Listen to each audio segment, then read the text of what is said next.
Hi అండి. Welcome to our channel Ekadanta foods. ఈరోజు మనం వీడియోలో ఒక మంచి స్పెషల్ రెసిపీ చూపించబోతున్నాను.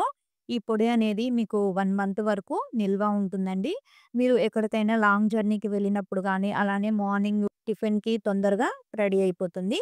ముందుగా 1 కప్ వరకు పల్లీలు, హాఫ్ కప్ శనగపప్పు, హాఫ్ కప్ మినపప్పు, హాఫ్ కప్ పుట్నాల పప్పు, కప్పు ఆవాలు, హాఫ్ కప్ వరకు జీలకర్ర, కొంచెం కరివేపాకు, నిమ్మకాయ సైజ్ అంతా చింతపండు, అలానే ఒక 4 వరకు వెల్లుల్లిపాయలు. ఇవన్నీ దోరగా సెపరేట్ వేయించుకోవాలండి. ఇవన్నీ ఒక మిక్సీ జార్‌లో వేసుకొని 1 teaspoon salt, half teaspoon పసుపు వేసుకొని ఇలా పౌడర్ లాగా మిక్సీ పట్టుకోవాలి. ఇప్పుడు 2 టేబుల్ స్పూన్ వరకు కారం వేసుకొని బాగా కలుపుకోవాలి. మీకు ఎలాంటి ఫుడ్ ఐటెమ్స్ గానీ, వెజ్ పికిల్స్ గానీ, నాన్ వెజ్ పికిల్స్ కానీ ఏది కావాలనుకున్నా కింద కనిపిస్తున్న వాట్సాప్ నెంబర్ ద్వారా కూడా మీరు ఆర్డర్ చేసుకోవచ్చు. ఇప్పుడు ఒక బౌల్‌లోకి తీసుకొని కొంచెం గోరువెచ్చని వాటర్ వేసుకొని బాగా కలుపుకోవాలి. ఇష్టమైన వాళ్ళు దీనిని పోపు కూడా పెట్టుకోవచ్చండి. ఒకవేళ పెట్టుకోకపోయినా కూడా టేస్ట్ చాలా బావుంటుంది. మీరు కూడా ట్రై చేయండి. Thank you for watching.